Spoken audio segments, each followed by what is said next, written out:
A partir desse momento eu gostaria de refletir com você sobre ressentimento, algo que tem aprisionado muitas pessoas e na maioria das vezes, com razão, a pessoa fica o quê? Magoada, entristecida, guarda no coração e vive essa angústia.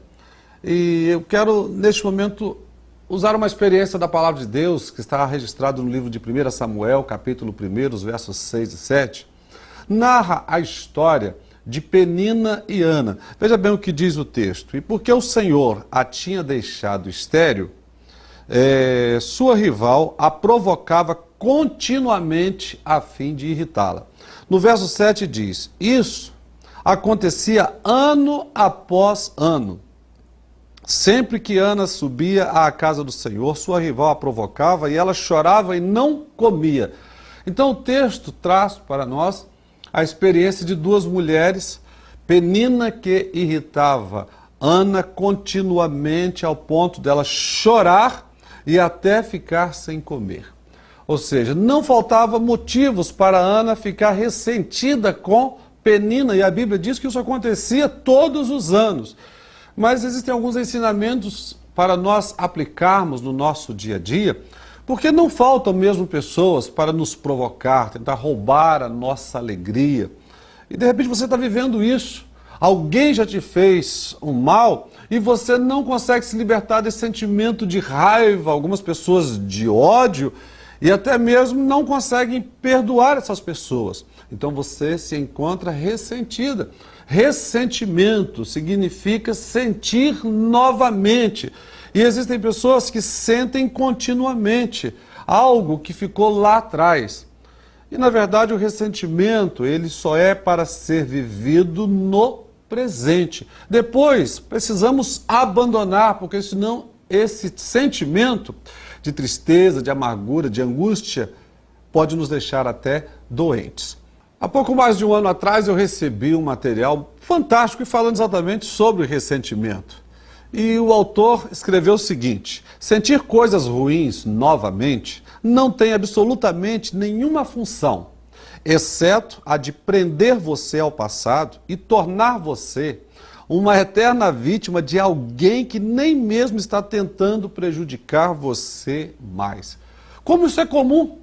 Tem pessoas que nos feriram no passado e elas não estão nem aí para a gente, mas como nós fomos a vítima, a gente acaba o quê? Guardando aquilo no coração por dias, semanas, meses, anos e algumas pessoas até por décadas. Tem uma outra afirmação que esse autor fez, ele diz o seguinte: ao guardar qualquer ressentimento, você está se acorrentando a alguém que lhe fez mal, mesmo que essa pessoa não queira mais isso. Às vezes a pessoa fez, já se arrependeu, já até pediu perdão, mas a gente não perdoou.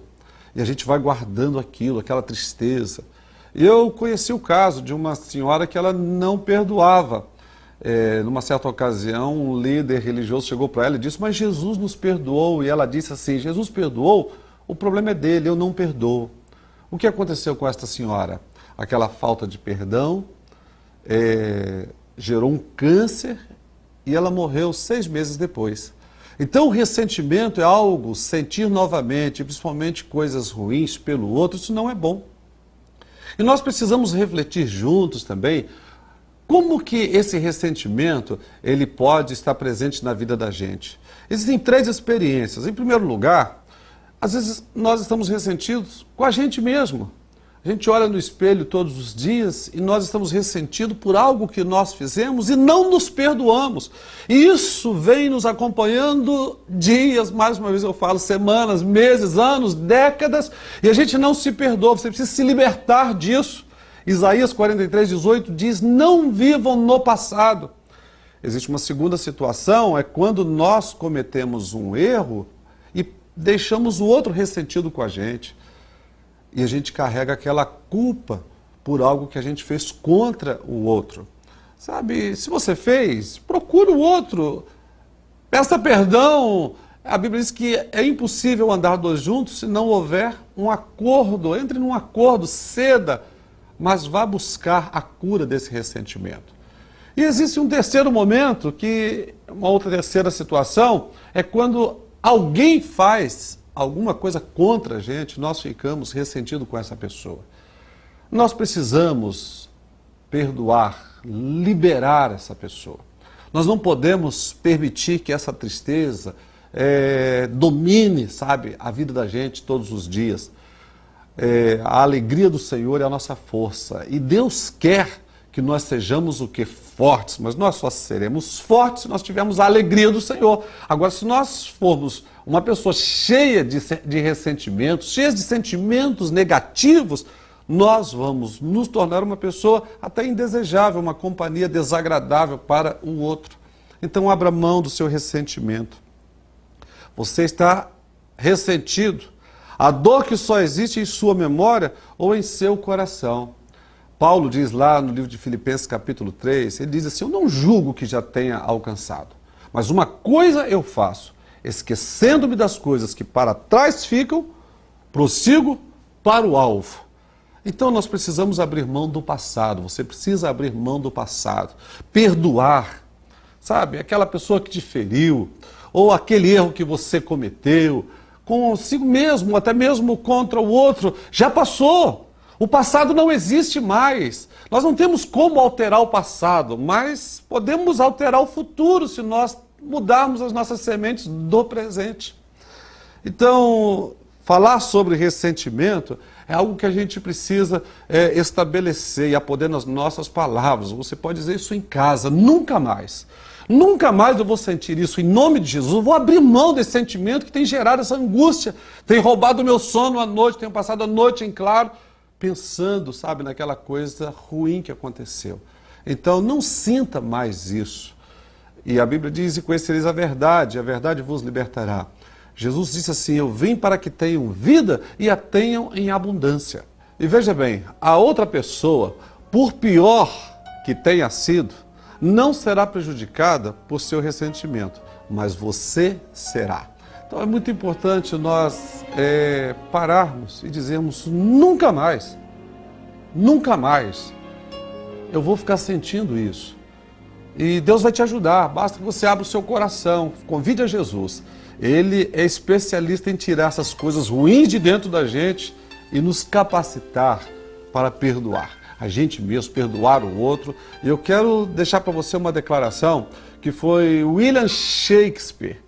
Ele fez essa afirmação, guardar ressentimento é como tomar veneno e esperar que a outra pessoa morra. Isso não vai acontecer. A gente vai se envenenando com essas coisas que nos entristeceram e se nós estamos feios por dentro, nós também seremos feios por fora. Sabe, aquela cara carrancuda, aquela cara rabugenta, você está transmitindo o quê? Tristeza, angústia para o outro. Agora, se você largar esse veneno, perdoar, abrir mão daquilo, sabe, que você tenha feito de errado, ou que fez contra o outro, ou alguém contra você, sabe, se liberte dessa tristeza, dessa angústia, dessa mágoa. Não permita, sabe, que este mal continue dentro de você e gerando essa tristeza e roubando a sua paz, roubando a sua alegria. Alguns pontos para a gente refletir. Adianta você continuar ressentido com quem você está hoje? O entendimento é um belo começo, mas não é o fim de tudo. Pense bem nessas palavras. O meu desejo é que através deste quadro, falando sobre ressentimento, a Bíblia diz, quão bom e quão suave é que os irmãos vivam em união. Quantas famílias não vivem em união porque um membro, sabe, da família está ressentido com o outro? Quantos casais vivem mal porque estão ressentidos um com o outro? Quantos filhos não conversam com os seus pais? Então vamos largar de bobagem. O passado já foi, o erro já foi cometido. Então diga, nunca mais eu vou sentir isso, nunca mais, em nome de Jesus. Seja capacitado pelo poder de Deus e seja feliz. Que Deus te abençoe. Abra mão de todo e qualquer ressentimento.